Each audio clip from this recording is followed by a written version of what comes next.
एच-एसच्या staff नर्सच्या शैक्षणिक अर्हते related खूप सारे कॅन्डिडेटचा क्वेश्चन येत आहे मला, की सर त्याच्यामध्ये बदल झाला आहे का? जी-एन-एम, बी-एस-सी कोण फॉर्म भरू शकतं? काय?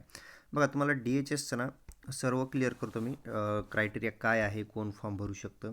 त्याचं कारण म्हणजे हे पी-डी-एफ बघत असाल तुम्ही. सध्या हे खूप सर्क्युलेट होत आहे पी-डी-एफ व्हॉट्सअपला. मला खूप साऱ्या कॅन्डिडेटने हे पी-डी-एफ शेअर केलं. बघा आता हे 11 पेजचं समथिंग पी-डी-एफ आहे. आता मी टोटल क्रायटेरिया सांगतो आधी तुम्हाला. डी-एच-एसमध्ये क्रायटेरिया काय असतो?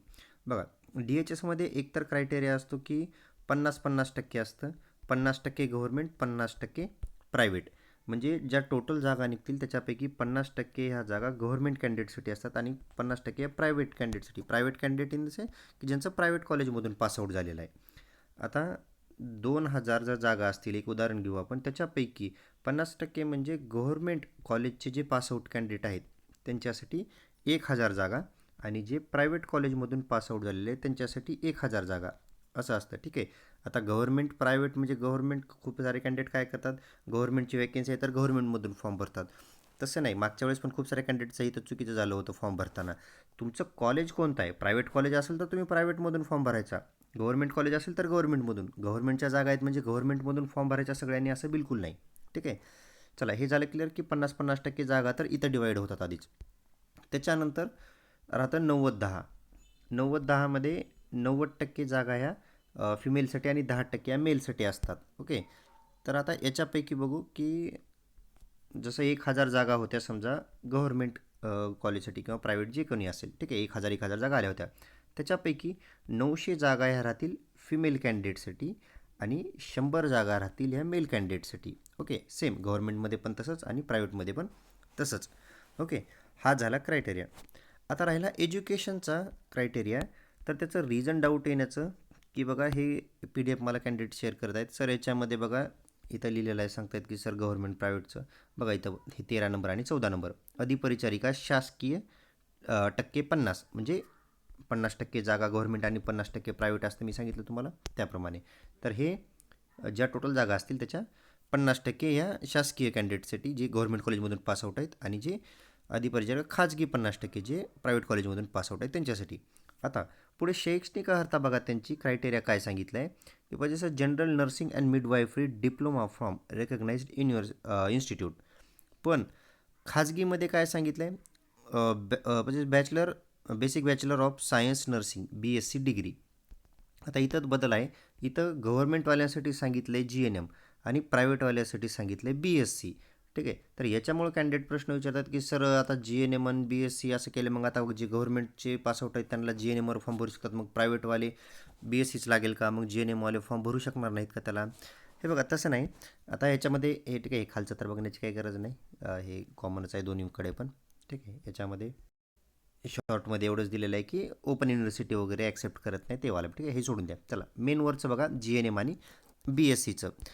तर बघा जी-एन-एम बी-एस-सी असं काही नाही. तुम्ही मिनिमम क्वालिफिकेशन जी-एन-एम पाहिजे तुम्हाला. त्याच्यापुढे तुमचं बी-एस-सी जरी असेल, एम-एस-सी असेल, काही जरी असेल, पी-एच-डी जरी असेल तरी तुम्हाला फॉर्म भरता येतं, काही प्रॉब्लेम नाही. इथं जर आता ह्यांनी जे प्रायव्हेट कॉलेजसाठी टाकले की बी-एस-सी डिग्री पाहिजे. ठीक आहे. तर आता हे काय ऑफिशियल पी-डी-एफ आहे असं मला वाटत नाही. हे कुठं ऑफिशियल साईटवर वगैरे नाही जे तुम्ही सर्व शेअर करतायत सध्या. हे कोणीतरी ॲडमधलंच काढलेलं आहे. मी तुम्हाला ॲक्च्युअल ॲड दाखवतो 2023ची जी आपली बघा ही 2023ची ॲक्च्युअल ओरिजिनल ॲडव्हर्टाइजमेंट जी आली होती बघा 15 मार्च 2023ला, जी 24मध्ये एक्झाम झाली होती. हे बघा 163 पेजेसची जी ॲड आहे. ठीक आहे. याच्यामध्ये तुम्ही आता बघा ह्याच्यात खाली स्क्रोल केलं तर तुम्हाला ह्याच्यामध्ये जे क्रायटेरियावालं पेज आहे त्याच्यामध्ये दिसेल बघा हे 13-14 नंबरला इथं पण आहे. इथं शासकीय आणि खाजगी. इथे पण बघा general nursing and midwifery diploma आणि इथं प्रायव्हेटला लिहिले की जसं बेसिक बॅचलर सायन्स डिग्री. इथं जी-एन-एम लिहिले आणि इथं बी-एस-सी लिहिले. मग आता लास्ट टाईम जी झाली होती एक्झाम, मग त्याच्यामध्ये काय प्रायव्हेट कॉलेजमधले जी-एन-एमवाले रिजेक्ट केले का? बिलकुल नाही. हे कसं आहे गव्हर्नमेंटमध्ये एकदा ते चुकीचं टाईप झालं, हे झालं, कोण एवढं ते डॉक्युमेंट बदलायला जात नाही. ते जशी चुका आहे ते तशाच चुका पुढे कॅरी फॉरवर्ड होत राहतात. तर ते तसंच झालेलं आहे पुढे. ठीक आहे. आता ह्याच्यामध्ये ह्यांच्याकडून झालं असेल, यांना इथं ऑरमध्ये टाकायचं असेल जी-एन-एम ऑर बी-एस-सी, पण त्यांनी काय केलं इकडे जी-एन-एम इकडे बी-एस-सी टाकलं असेल, जे काय असेल. ठीक आहे. पण ह्याचा अर्थ असा नाही की आता BScच पाहिजे प्रायव्हेटमध्ये, GNMवाले फॉर्म भरू शकतात असं बिलकुल नाही. गव्हर्नमेंट असो किंवा प्रायव्हेट असो, इथं तुम्ही GNM किंवा BSc दोन्ही पण फॉर्म भरू शकता, काही प्रॉब्लेम नाही. प्रायव्हेटमध्ये पण सेम. इथं BSc लिहिले म्हणजे BScच कॅन्डिडेटनं फॉर्म भरायचा असं नाही, GNMवाले पण फॉर्म भरू शकतात. ठीक आहे, आता त्यांच्याकडून झालेली आहे मिस्टेक ते त्यावेळेस टाकण्यामध्ये, पण तसं काही त्यांनी काही रिजेक्ट केलं नाही. आता जे लागले 2000 हे 23चे ॲड आहे, 24मध्ये वगैरे ज्यांनी जॉईन केले सगळं 24-25मध्ये, तर कोणाला रिजेक्ट केलं नाही.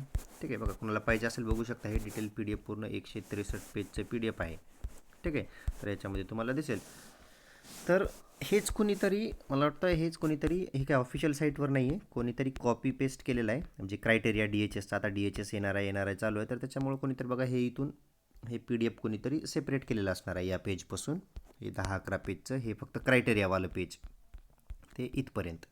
ठीक आहे, आणि त्याचंच एक सेपरेट PDF बनवून तेच आय थिंक सर्क्युलेट होत आहे, जे हे वालं तुम्ही जे पाठवताय मला ना, हे वालं, तर तेच आहे.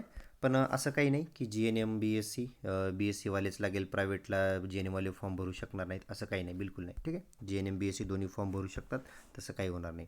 हां, आता याच्यामध्ये काही नवीन RR आला असेल, नवीन रिक्रुटमेंट रूल वगैरे काही ॲड झाले असतील, चेंज झाले असेल तर वेगळी गोष्ट.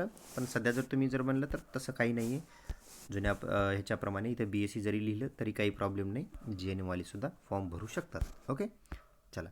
याच्या व्यतिरिक्त आणखीन काही डाऊट्स असतील तर कमेंट सेक्शनमध्ये ॲड करा किंवा डिस्क्रिप्शनमध्ये ग्रुपची लिंक आहे तिथं ॲड करा, मी नेक्स्ट व्हिडिओमध्ये क्लिअर करेन.